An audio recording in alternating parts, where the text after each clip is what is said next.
সজনে পাতা কিন্তু আমাদের শরীরের জন্য অনেক বেশি উপকার। আর এই সজনে পাতা অনেক ভাবে খাওয়া যায়, অনেকেই খেতে পারে না, কিন্তু আমার কাছে ভালো লাগে।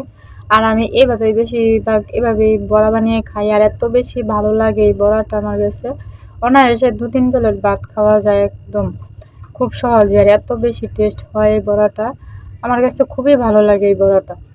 তো যাই হোক, আজকে আমি সকালবেলা নাস্তা করছিলাম এই সজনে পাতার বড়া দিয়ে, আমার খুব পছন্দের।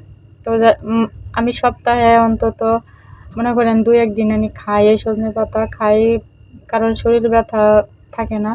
আর নিজের একটা জিনিস কি, আপনার বাজার থেকে কেনার চেয়ে বাসার জিনিসগুলো অনেক বেশি ভালো, মানে ওষুধের হিসাবে আর কি। গাছের ওষুধ, মানে গাছন্ত জিনিস কাজ করে বেশি।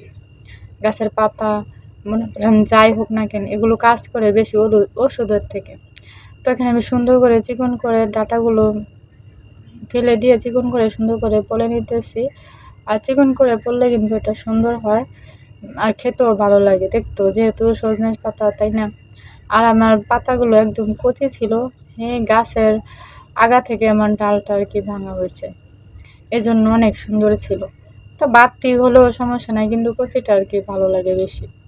এখানে আমি সবগুলো আমার কাটা শেষ, এখন আমি সুন্দর করে এগুলো সব কিছু দিয়ে তারপর মেখে নিব। আর সব কিছু দেওয়া আমি এখানে নিয়েছি হচ্ছে ডাল বাটা, আর আদা বাটা, রসুন বাটা, লবণ পরিমাণ মতো, মরিচের গুঁড়া, পেঁয়াজ, কাঁচামরিচ, ধনিয়ার গুঁড়া, মানে যা আছে সব কিছু আমি ব্যবহার করছি। তো ব্যবহার সুন্দর করে এগুলো সব কিছু দিয়ে তারপর আমি সুন্দর করে মেখে নিলাম।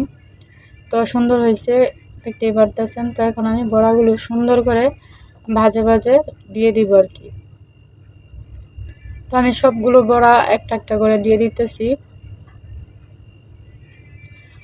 আর সুন্দর করে নিজে হাতে ভাঙলে ভালো হয়, কেননা এটা পাতা তো এই জন্য একটু শৌখিনভাবেই বানানো লাগে আর কি।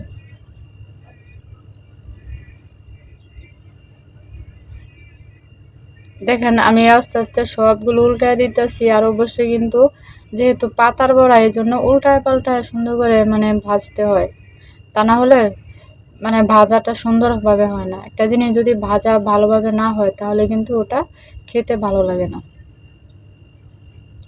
তো আমার বড়াগুলো হয়ে গেছে, তো আমি একটা একটা করে তুলে নিতেছি। তো আর আমার একটু বাকি ছিল, তো এই একটুখানিও আমি দিয়ে দিলাম। আর চুলার আঁচটা কিন্তু একটু মিডিয়াম হলেই ভালো হয়। আর এখানে একটু তেলটা কম হয়েছে, কম হলেও সমস্যা নেই, কারণ যেহেতু বড়া আমার শেষ বানানো, তো প্রথম অবস্থায় তেলটা একটু বেশি হয়েছিল। দেখেন কতটা মজার।